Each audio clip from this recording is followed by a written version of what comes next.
So if we just work our way around and start introductions, you can see anybody with a background, anybody who's on camera are the people who are free to speak today. So I guess if we just go around and start brief introductions, who you are, what your role is, and then we can move on to the first question. So I'll just work around and say, just as it is on my screen here. So Dave, do you want to kick off?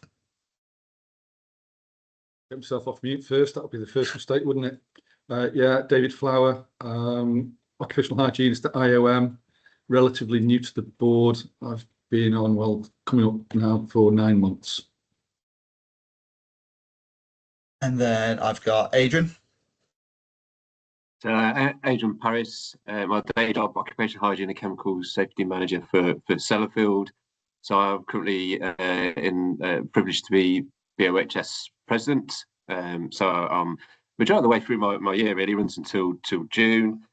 So the presidential role is around overseeing the direction and management of the society, together the exec team. That's the chief exec, president elect, and immediate past president. So I'm in that role as then the principal representative of the society. Damien. Hello, morning. My name is Damien Eves. I'm Managing Director of Validate Consulting, and I am an ordinary member. Thank you. Helen. Morning. There's nothing ordinary about you, Damien. Morning. I'm Helen. I'm an independent occupational hygiene consultant, and I have the role of Honorary Secretary on the board. As Honorary Secretary, I'm responsible for the governance and making sure that we stick by our bylaws. I'm also responsible for kind of coordinating the board one-to-ones that we have each year. They're a bit like a board review that we have that you might have with a line manager. And I also attend the quarterly NOSH meetings on behalf of BOHS, which is the National Occupational Safety and Health Committee. Jonathan's next. Hi there, I'm Jonathan. I'm not an occupational hygienist. I mean, I think I know a fair bit about occupational hygiene, but I'm really more an asbestos person. And I'm the farm registrar. So as the farm registrar has a kind of ex officio role on the board, but previously to be in the farm registrar, I had got elected onto the board. So it's been sort of quite an interesting journey, seeing it from kind of different perspectives. My day job is that I own and manage a UCAS accredited asbestos consultancy. Thank you. Craig, you're up next. Hello, good morning all. Craig Hendry, I'm a occupational hygienist with Hygiene Partners.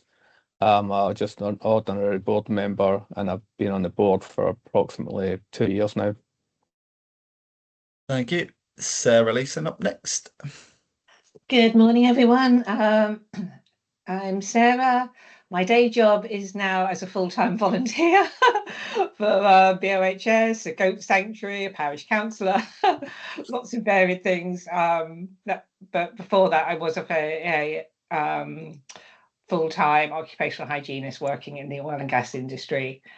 My role on the board is president-elect, and prior to that, I was on the board representing the Faculty of Occupational Hygiene, so I was the FO registrar. So president-elect is very much there to support the president, and as Adrian already said, we have the exec trio. I also have the privilege, or the president-elect has the privilege of going around all of the regions, meeting people in those regions, which is great, to share the presidential theme. So I've done 2 of those regions so far, and I've got the rest to go, or as many of those I get through.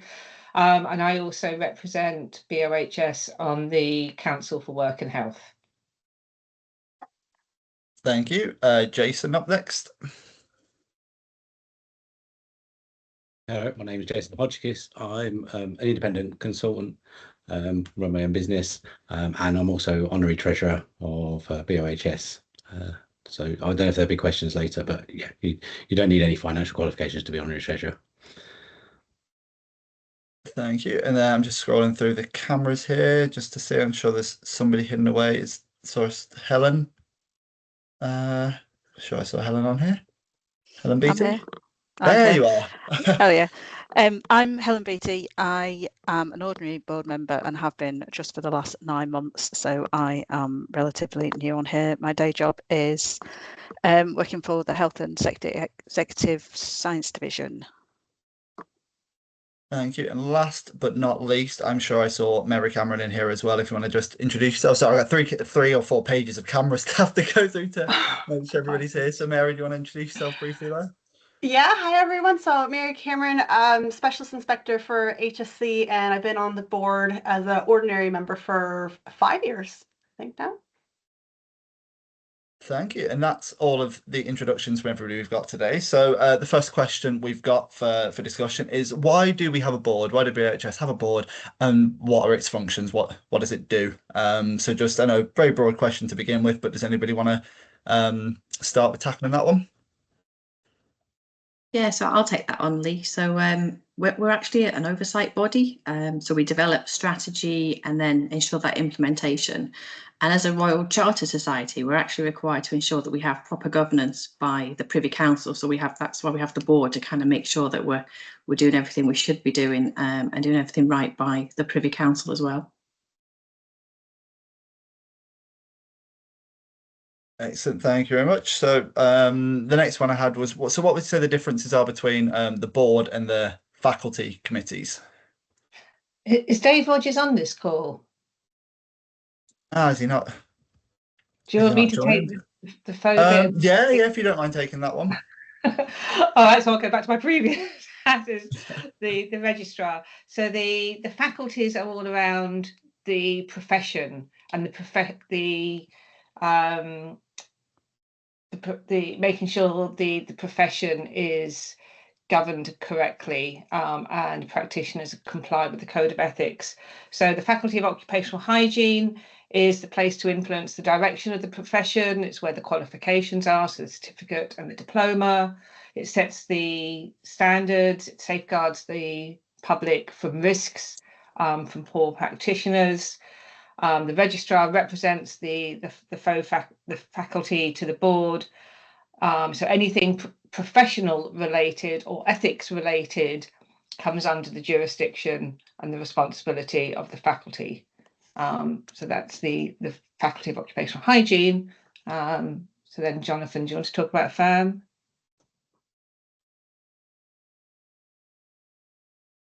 Oh, have we lost Jonathan? Let's have a quick look. I think, unfortunately, I think we've lost Jonathan. So is there anything else that anybody wants to add on their differences as they see it between the board and the faculty committees? I mean, I think from a faculty perspective, so they tend to get a bit more involved in sort of the technical aspects of hygiene. So in terms of then coming up sort of with webinar proposals, looking at the technical guidance, some of the strategic working groups report through to the faculty, so the oversight of what's going on and being achieved in those working groups. So it's getting into the nitty-gritty of sort of the profession from those aspects, and that mirrors across to obviously to FAM as well. Although obviously asbestos is a subcategory of occupational hygiene, it is a specialist area, so there's good representation from members who work in that industry, not necessarily occupational hygienists that sit on that board as well, and they sort of mirror the similar sort of aspects that FO would cover. There's a bit of horizon scanning as well, what's coming over the horizon in terms of topics. Engineering stone was a key one to that. So for instance, FO was thoroughly involved in putting together sort of guidance that went out to people working in that area to get information out rapidly about risks associated with engineering and stone. So it is quite a broad spectrum that those committees look at, but yeah, it is more around the technical and oversight of the profession rather than that broad governance of the society, the financial strategic directions. You probably see with some of the. Go on. Carry on. I was saying, yeah, I would say like that as a big difference is that the faculty, especially FO, are kind of they do a lot, so they produce guidance and the technical guidance, whereas board's more of an oversight, big picture kind of where do we want the society to go and sort of that sort of direction, I would think, between the two.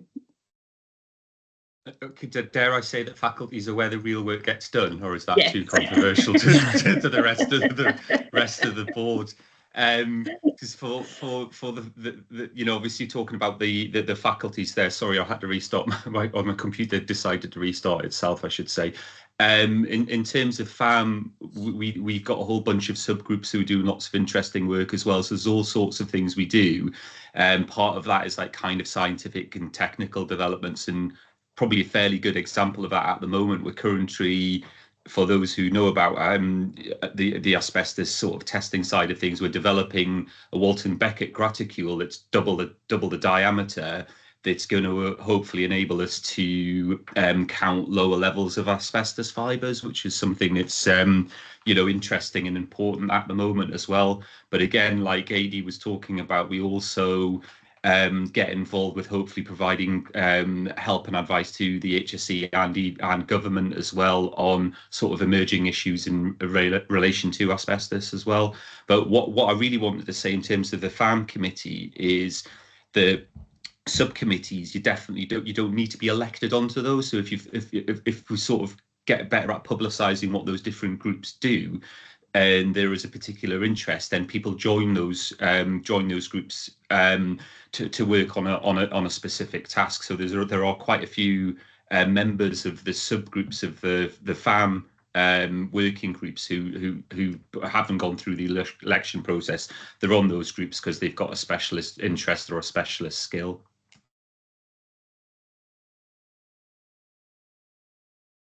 Excellent. Thank you very much. So part of the reason for doing this webinar is to hopefully encourage people to, maybe this year, maybe next year, in the future, to put themselves forward for an open position that comes up on the BOHS board or one of the committees. And something I'm sure everybody who's very busy would like to know is what the time commitments involved are when you sign up for one of these positions. So does somebody want to talk about the time that you necessarily need to put into the role? Yeah, I'm happy to talk about that. So for the board, and actually the same for the FO committee and FAM, each of these meet once per quarter.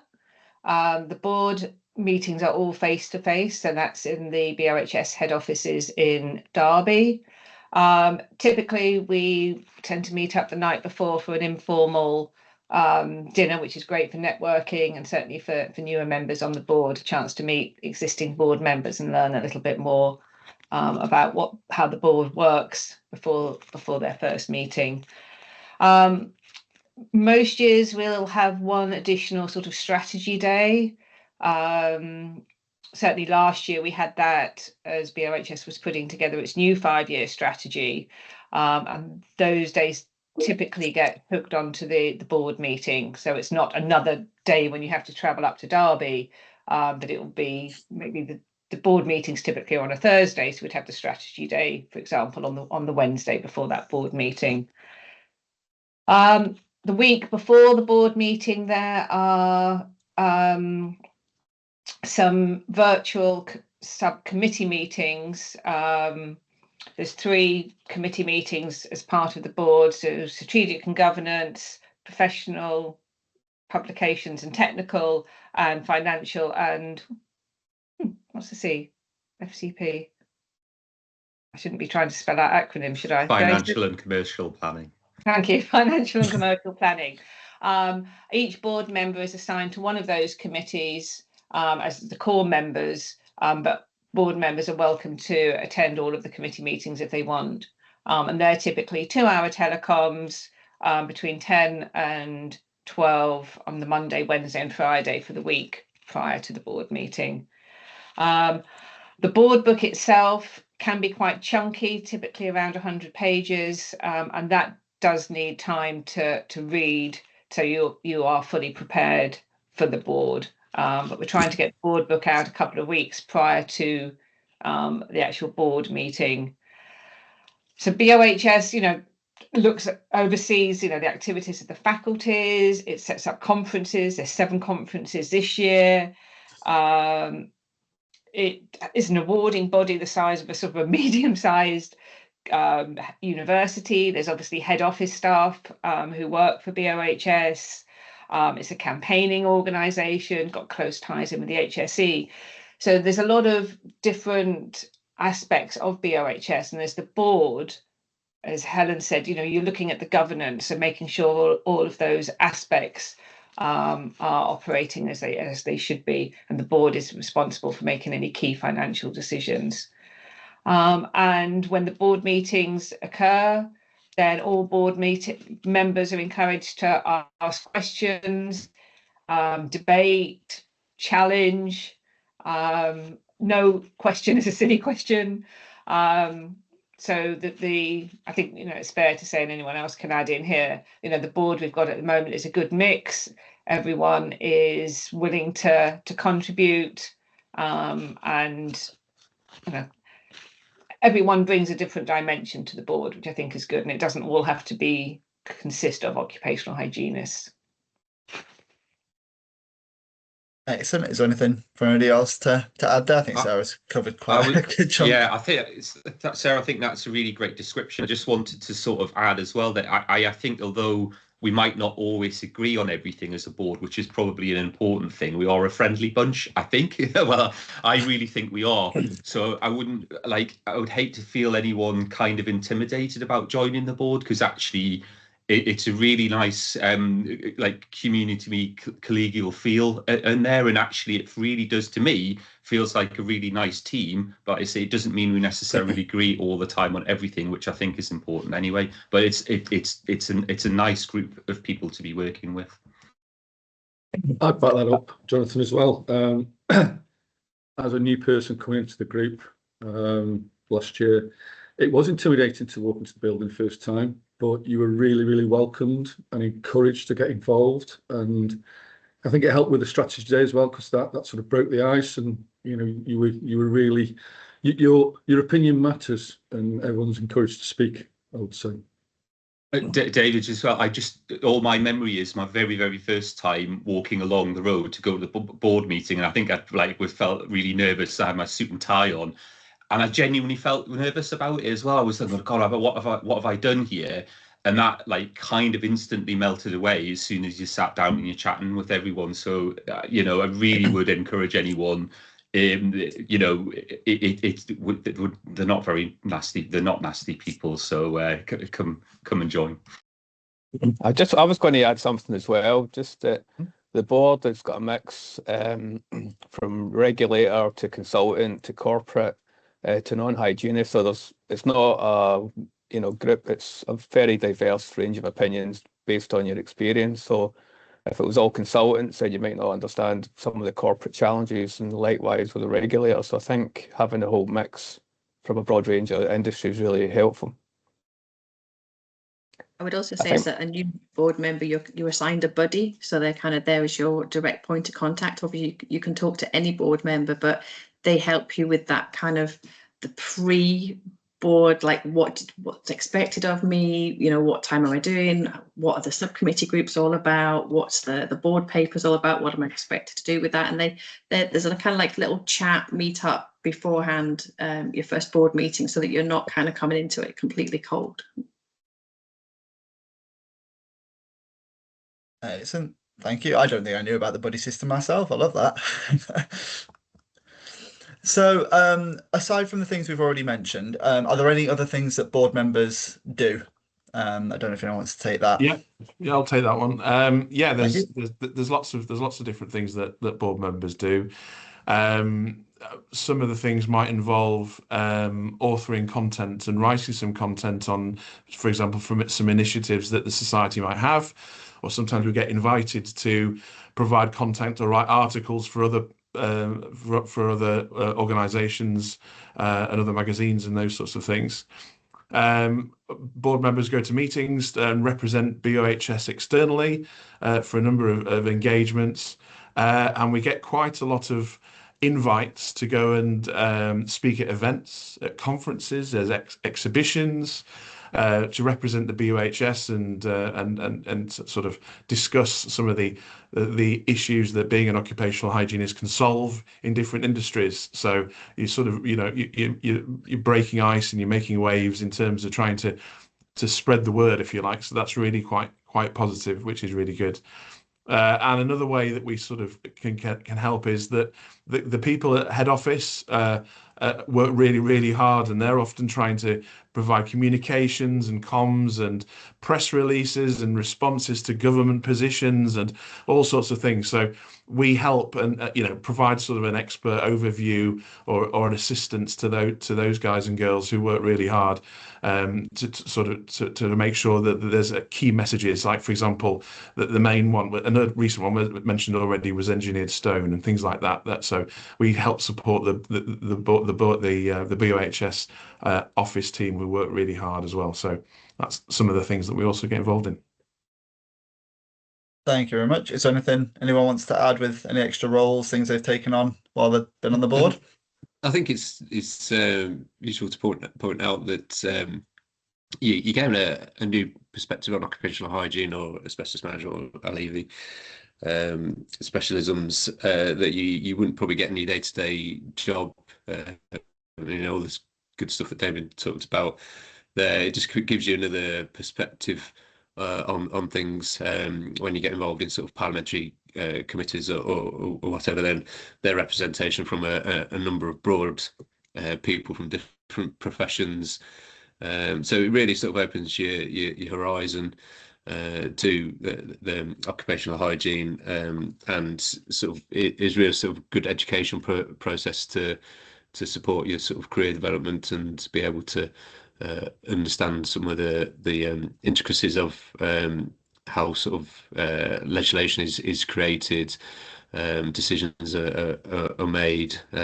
So I think all the stuff that David mentioned there is really key, and it contributes a lot to people being a better occupational hygienists for whoever they support, whether it's a consultancy or a company or business they support. Excellent, thank you very much. So, where? Oh no, if you've got something to add, carry on. Sorry. I was only going to add about the honorary treasurer role. Honorary treasurer role. Yeah, I mean, we're not suggesting anybody's going to join the board and immediately jump into honorary treasurer, but in addition to the time commitment for normally being on the board and all those things that Sarah spoke about, well, everybody spoke about, the honorary treasurer role needs us probably another couple of hours a week added in. So you sign off, you oversee the financial risks, sign off on payroll, which is monthly, sign off on VAT returns, which is quarterly, ad hocs, sign off on spends over about £5,000, and then you have the annual budget review. You just need to be able to sort of have a look at spreadsheets and financial information to spot the differences.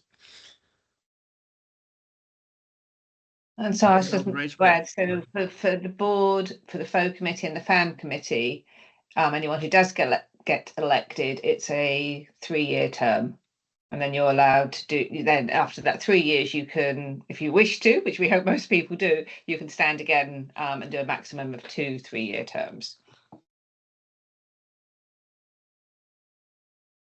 Excellent, thank you very much. So for the next one, so for some of the positions, they go to election, and we're not saying you need to do a full press tour, but it would be good if it's elections that people know who you are and your background. So would anybody have any advice on how to get known, to get elected in the first place, how to get your name out there, your face out there? I'll take that one. Thank you. So yes, getting yourself recognized within the profession, it's about visibility and involvement. So things like attending regional meetings, joining webinars, going to the conference, those are really great ways to start building your profile.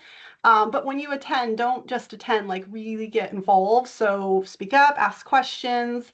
ask dumb questions. Nobody thinks that they're actually dumb questions, so just go ahead and ask. But yeah, they will remember that you were bold enough to ask. Like, they're not going to be judging you or anything, so do speak up.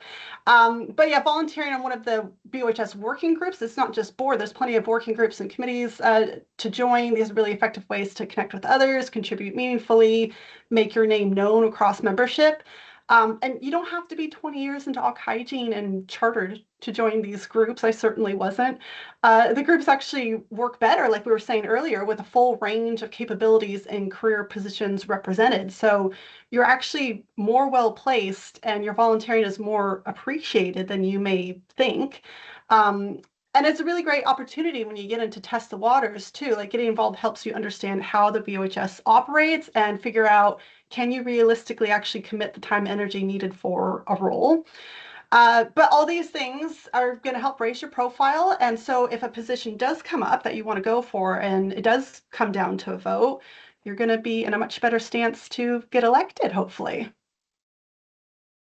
So can I just add something in there? So this focus, I know, is on the board, but there is a position, I think, on the FO committee coming up for the elections. So that's the slight difference. So to stand for the board, you just need to be, you need to be a member of BOHS, obviously, but you don't have to be a professional occupational hygienist to be a member of BOHS. And that's where the FO committee is slightly different. So the FO committee represents the profession. So you do need to be a professional occupational hygienist to put yourself forward to stand for on the FO committee. And that can be anything from associate through to fellow.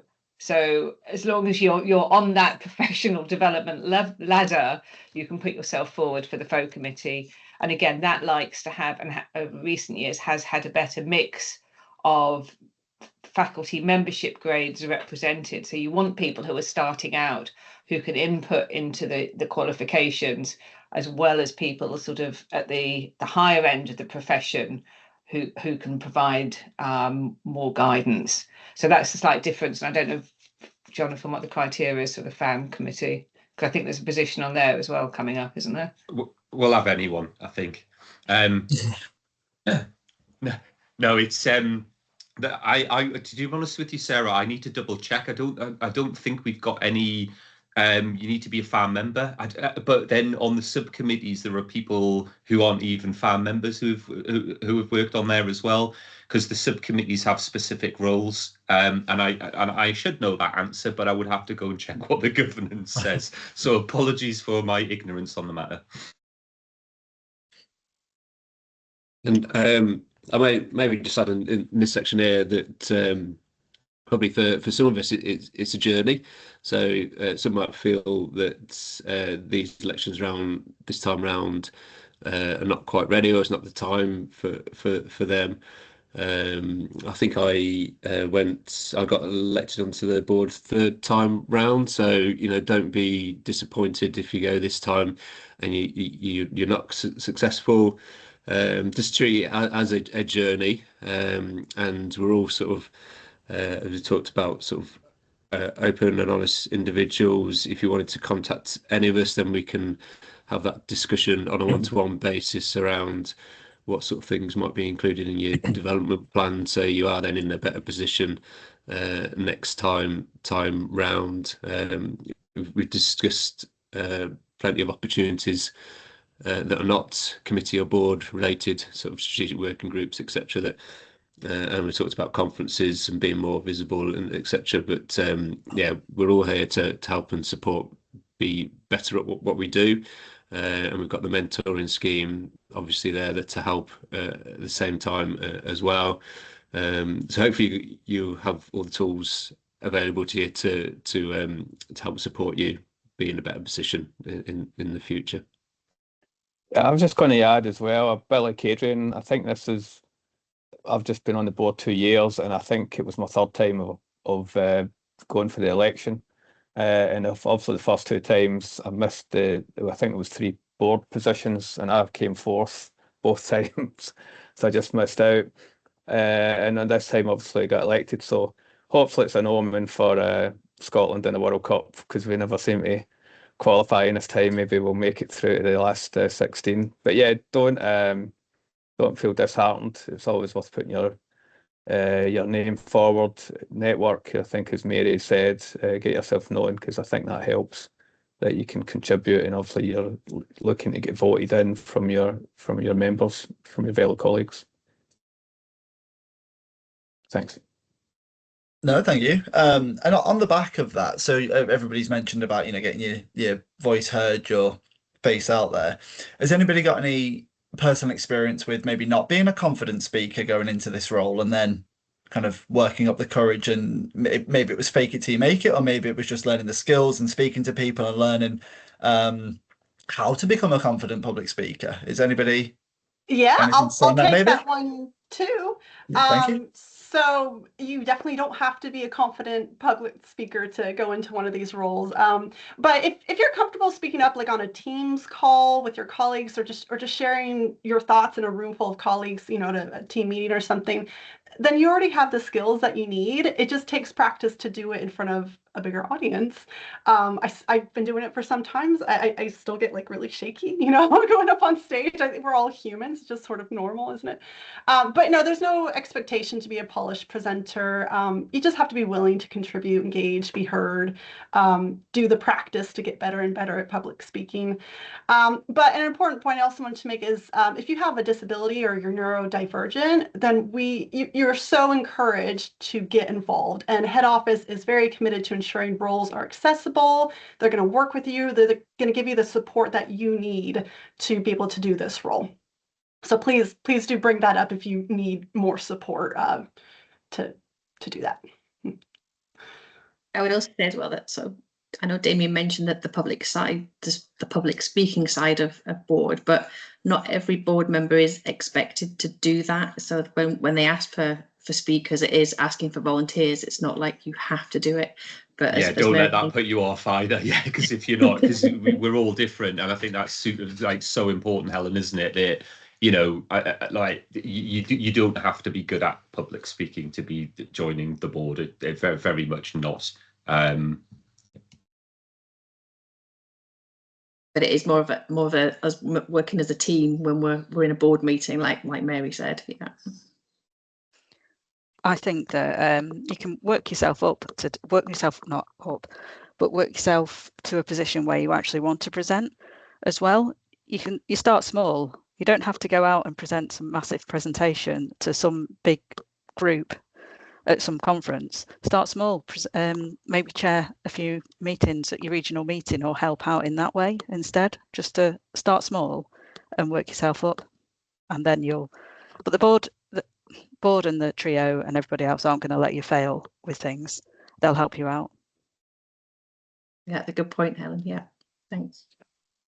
To back that up myself, to be fair, on my own story that I did I've done a couple of talks at annual conference, and people in this call have given me pointers beforehand, afterwards, and said, these are the things you did really well. These are the things I've learned over the years. It's the things everybody goes through when public speaking, but it just adds to that. I think Jonathan said collegial feel, that everybody's in it together, everybody's in it for the same goal, and nobody wants to see anybody fail. So even from an outside board perspective, I've had people in this call be there for me when I've done something new within BOHS and occupational hygiene, even though I'm from the marketing side. So yeah, friendly bunches is definitely the way to describe everybody. So Jonathan, there, you got a hand up? Yeah, I was just going to say we are a friendly bunch, but I think we've made a rule that we don't want any more Helens on the board, because there's just too many Helens already. So sorry. Get some so Ronalds. if your name's Helen, we might have to consider that. Craig, have you got something to add there as well? Yeah, I was just going to say that if we go to the conference, it's quite daunting if you're going to put yourself up to speak. I know the first time I done sort of technical talk, I was quite nervous, obviously, the night before, and I know that's been the same for a few of the other presenters. A good way to dip your foot in is to do one of the Ignite sessions, because you don't get any questions. It can be a bit jovial. So sometimes the most daunting part of present is if you said something wrong or you get challenged and you think, oh no, and then you sort of feel embarrassed. Whereas with Ignite, you don't get asked any questions. It's a bit fun, a bit informal, and that's a good way to dip your feet in. And some presentations have been great. I think most of us probably in the board have done an Ignite session. Damien's from years ago, I think, on noise control was still one I remember. So yeah, been some great ones. So yeah, give it a try. I think they're only about 5 minutes each as well, aren't they? So they're not too long. Yeah, that's right. Thank you for that. So for the next, the next question is something I think we've already kind of touched upon, but if anybody had any extra points to add, is do you have to be an occupational hygienist to be on the board? Has anybody got anything extra to add there? I know it's been mentioned already briefly. I don't think. Yeah, you don't have to. I think from memory, correct me if I'm wrong, but I think for the faculty, you have to, I think, do you have to have 3 chartered members? Is that the only 3 out of the board, or half have to be chartered? I know it was mentioned, but I know for the board, you don't. Like I said, we mentioned earlier on about being quite diverse. So we have some non-hygienists on the board, and mentioned already, we've got some consultants, we've got some regulators, we've also got people with corporate experience. So you get a whole range of what might be relevant for a consultant might not be relevant for a corporate sort of hygienist. So it's good to get a whole mix. And also we encourage everyone's input, because you get a wee bit blind from your own sort of work. So the board obviously has that whole diverse range of opinions, so that's really helpful. One of the things I think that probably my first year I thought I'd go into the board thinking it's going to be all techie IH stuff, and it was going to be really easy, and then it's like, that's not your role, that's more the faculty's role. So I think it can take a bit of time just to get your understanding what the role is, and you sort of learn within your first year what the board member's really about. So yeah, well, just to say that's a really good point, Craig, actually, isn't it? Because I would say the skill set that you bring to the board is not necessarily the technical knowledge you have. So I'm not an occupational hygienist, although I think I know a fair bit about occupational hygiene. I certainly know what I don't know about occupational hygiene, put it that way. But I'm an asbestos specialist, but it's probably, hopefully, the other skills that I hope I have that I bring to the board as well. So from running a business, from having looked at accounts before, from managing people, and all of those sorts of other skills that people have, they're the kind of really almost more important in many ways than the technical skills that you have.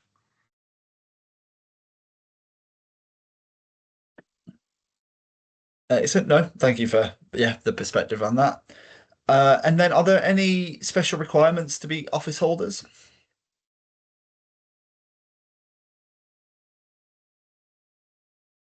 If anyone's got, I know, Jason, you touched on that briefly with not needing any financial qualifications to take on the honorary treasury role, but is there anything else that you don't need to take any of the roles? Yes, sorry, Lee. There's no particular sort of qualification or skill that you need, but I think having maybe sat on board first is helpful because you understand the workings of the board.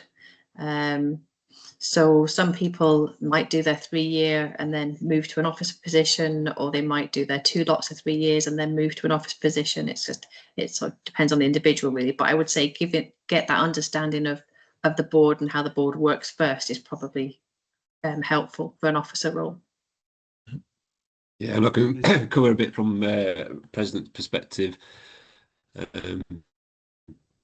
So to be part of the presidential trio, then you need to have served on the board in the last 10 years. So that's really just all about making sure you've got the foundations in place already, because it is a rapid learning, a steep learning curve, really, in terms of those 3 years coming into that sort of position and role. In the first year is really about sort of getting up to speed, and if you've got those foundations in place in terms of being previously on the board, then that makes that just a little bit easier. I mean, there's a lot of things going on a week-to-week basis, and a lot of things happen, so you have to be able to absorb information and make sure you focus on sort of priorities as well. So that's really for the why it's critical for the presidential trio roles that you've previously served on the board and fairly current information on. sort of main issues and governance.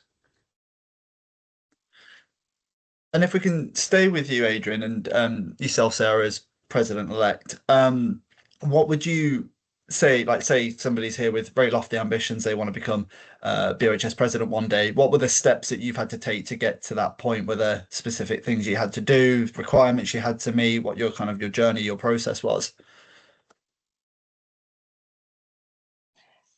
Yeah, so as AD said, to put yourself forward for president, you need to have been on the board within the last 10 years.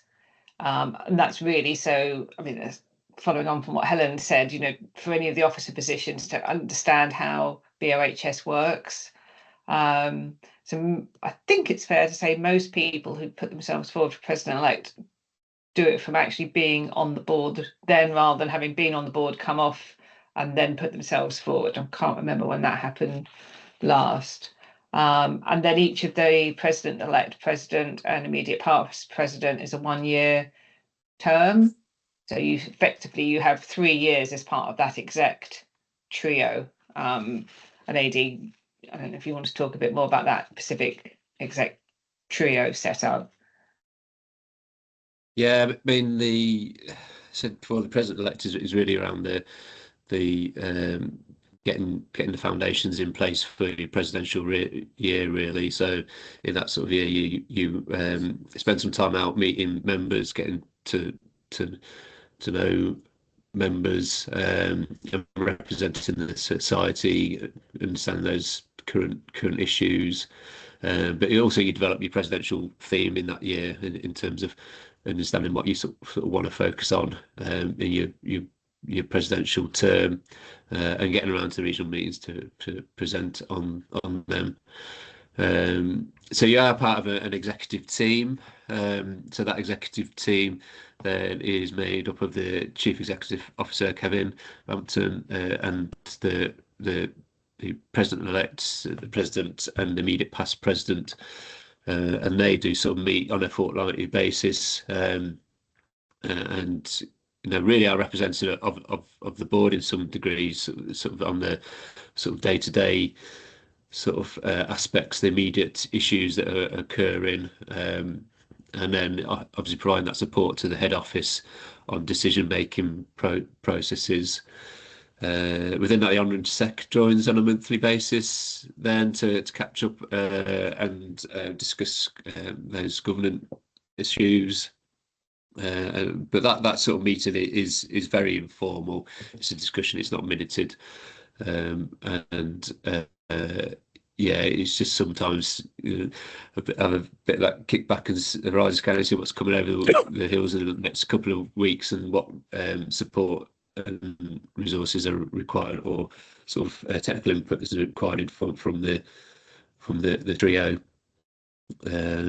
So yeah, that's what I've got for that. Hi, Lee. Sorry, I was good to jump in. I keep crashing your format, really, so I apologise for that. But yeah, the only other thing on top of the things I mentioned were you chair the financial planning committee. Planning meetings. So if you chair them, obviously you chair that 2-hour meeting a week before the board, and then you have to report back on that at the board. But as I say, I should have done a bit more homework and not crashed your format. No worries at all.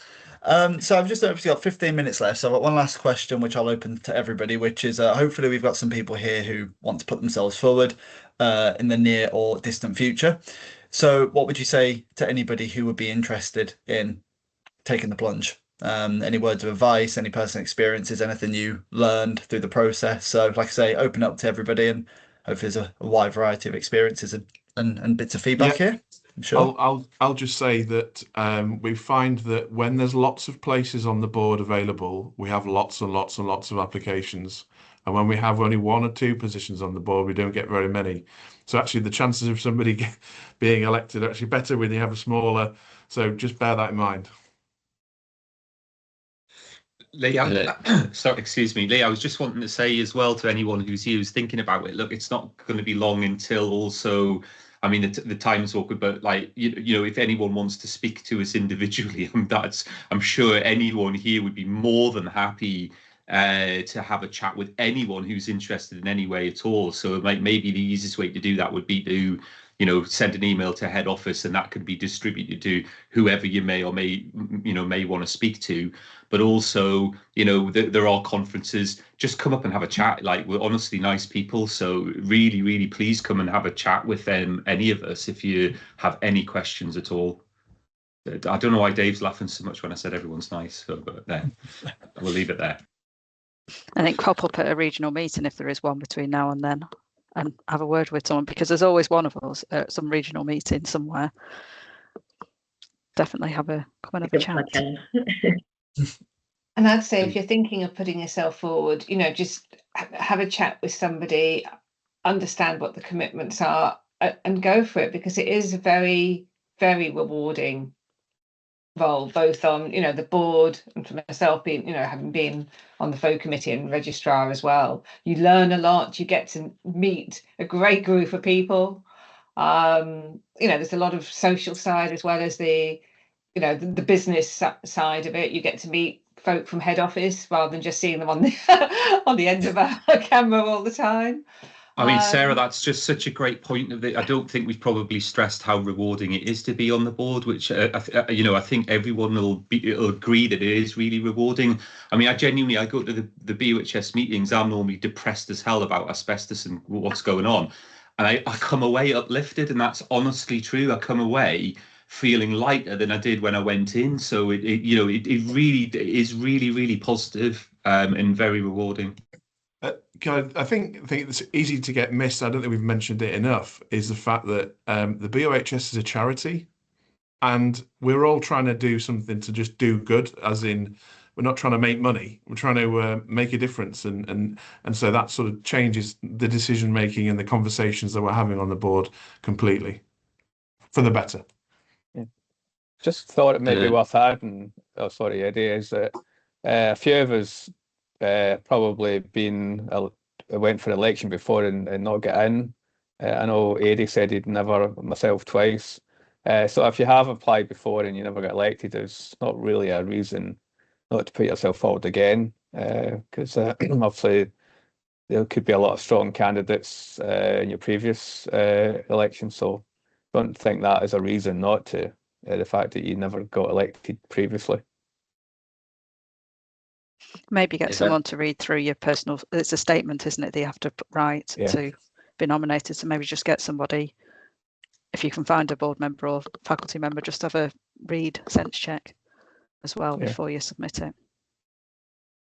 No, I'll just add with the presidential trio role, then reiterate everybody that said there, it's a hugely rewarding role. Would I have thought I'd be in this position ever in my life? No, is the answer. So it is a great honour to be here and representing BOHS.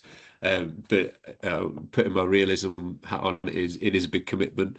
So you need to make sure you got the backing of your employer and your family. It's probably more importantly on that. But you know, the time commitment of, as we say, is 2 days a week, but that could come in peaks and troughs. So sometimes you'll be out of the country, maybe representing BOHS. If at the Australian Discharging Association conference, and might take a book 2 weeks out of your time or whatever. So it's peaks and troughs within that. But the rewards you get from it, you've development opportunities, and it is an investment. So that's something to say to your employer, that that your employer is investing in you, but BOHS is also invested in yourself as well and giving you those development opportunities as well. So it's a win-win situation for both parties. So just like to add, don't panic about AD saying he's spending all that time doing it, because you're not going to suddenly go up for president-elect right now. You might be going for an ordinary board member, and you've got 4 meetings a year, and you read your board book the week before with a few subcommittee meetings. It's not as scary as AD's putting out just to go on as an ordinary board member. I don't know how much time commitment for the faculty, because I'm not on there, but it's not as much as the first guess as what Adie's just said for normal members. No, the commitment to be on the faculty committee is comparable to that of the board. So it's one meeting a quarter. They have some sub working groups. Yeah, it's obviously going to be more if you are comparable. on a working group or you're a chair of that working group, obviously. Yeah. But you just need to block out the week before the board meetings, just so you can do some reading and know what you're coming up against in the following week, basically.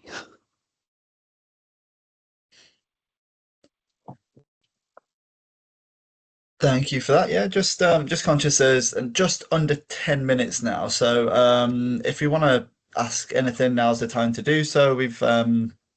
I don't think we've had anything in the chat just yet. We've had is there a space on the FO committee coming up is the only question we've got so far. But please do raise your hand, come off mute if you've got any questions. Now's the time to do it. And if you do have any questions that you think of afterwards, or if you just don't want to necessarily ask them now, please do email either marketing@bohs.org or membership@bohs.org. That'll get picked up and that can get forwarded onto the board, and you can get a couple of responses there in the next couple of days, I would hope. So yeah, please don't be shy. But yeah, so is there a space on the FO committee coming up there, Sarah? I think there's one, isn't there? If I read the blurb right earlier, I think there's one. Yeah. Yes. Yeah. Yeah, There's one. yes. Yeah, there's one vacancy on the FO committee. And again, Cool. for that, you need to be an associate or above. So you need to be on the professional pathway to be an occupational hygienist. Just going to ask, when's the next board member position open up? I know I've got a year, and I think you do as well, Mary, don't you? So there's 2 next year. Yep. I'm not too sure if there's any this year, is there? Damien's time is up too, right? In a year. There's one So- board member, ordinary board member this year position coming up. And 3 next year. I think so. Just going to add actually that if you do get a position on any of the faculties or the board, come and have a chat with board members at the conference if you're there. Say hello, introduce yourselves, because that's what my buddy did with me at the conference, and it was really helpful to meet everybody before you got really involved. Yeah. I think actually next year, because there'll be a few for board that are available, and I think there's actually 5 for faculty that'll be available. I think there's quite a few seats are shifting as of next year. So yeah, next year there'll be a lot of opportunity. But we've not had anything come into the chat just yet, so I don't know if there's anything else that maybe I know everybody's added quite a lot of their own points as we've gone on, but is there anything you feel we've not touched on, or any other points that you'd like to make? I feel like we've hopefully sold it through and through by this point, but I don't know if there's anything else that anybody would want to add, just while we wait to see if there's any questions come through. If not, I can give you a couple of minutes of your day back.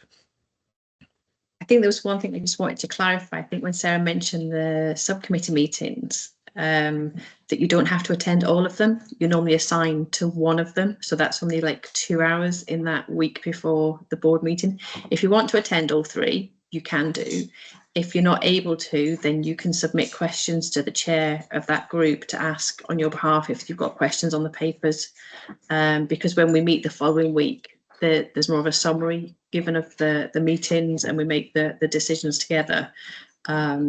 But you're from a time commitment, if people are worried thinking, oh, it's 6 hours the week before and then a whole day the following week, it doesn't have to be. So Those subcommittee meetings are online as well. They're not face to face. I think it's fair to say for new board members, we certainly encourage them for the first meeting to attend all 3 meetings before, because they won't be assigned out to one of the subcommittees until they've attended at least one board meeting. Which is also really useful, I found. First lot, because it's the background knowledge that you don't know. Yeah. And then you can ask every single question you think might be a stupid question to that smaller group of people. Yeah. So I suppose you should, so Helen as the on-sec, she chairs one of the subcommittee meetings. Jason already mentioned he chairs the financial one, and then Dave Rogers, who unfortunately isn't on this call, who's the FO registrar, he chairs a third of the subcommittee meetings, and those positions are set, so it's always on-sec, FO registrar, and on-treasurer who chair the 3 committees. Oh, and the other thing I suppose I should have said, as president, FO registrar and FAM registrar, you also have the dubious honour of writing an article for each exposure magazine, and also an update into the board book as well. And if you're me, you forget that you have to do that, and then Lee sends the email the day before and says, "Have you done your article?" And then I have to start scrabbling around, and now I've just gone literally white because I realised that I'm probably overdue something, and now you've reminded Lee. So thanks for that, Sarah. Lee actually asked me this year, did I want to submit something to exposure? It's like, no, I'm having a year off. I've done registrar updates for 6 years. I'll be picking up. I'll have a year off from doing those exposure articles. But joking aside, they're the 3 positions which, you know, submit every month to exposure. Any other board member, if they so wish, can submit anything to exposure, and anyone on this call, if you've got an article which you think is relevant to the whole BOHS membership, you can submit an article to exposure. So there you go, Lee, doing a plug for exposure articles for you. Yeah, marketing at bohs.org if anybody does have anything that they want to send in. We can never do that with enough content, to be honest, so anything is welcome. I'm just looking at chat here, so still had nothing through, so I think I'm happy to say, unless there's any final points from anybody, that I can thank everybody for their time this morning. Thank everybody for joining. Hopefully there's been a lot of food for thought, and maybe it's pushed you over the line to start your application process. Like we say, if you want to rewatch this, it's being recorded and it'll be up on the BOHS YouTube channel by the end of the day. And if you do want to ask any questions, anything that comes to you later on this evening, so it's membership@bohs.org or marketing@bohs.org, and somebody will pick that up and forward it on to the right person for you. So with that, I think I'll thank everybody once more, and I'll give you about a minute and a half back of your morning, and we shall all speak soon on the next BOHS webinar, I'm sure. Thanks, Lee. Thank you. Thanks, Lee. Thanks, Bye, everyone. everyone. Cheers. Bye. Bye. Bye.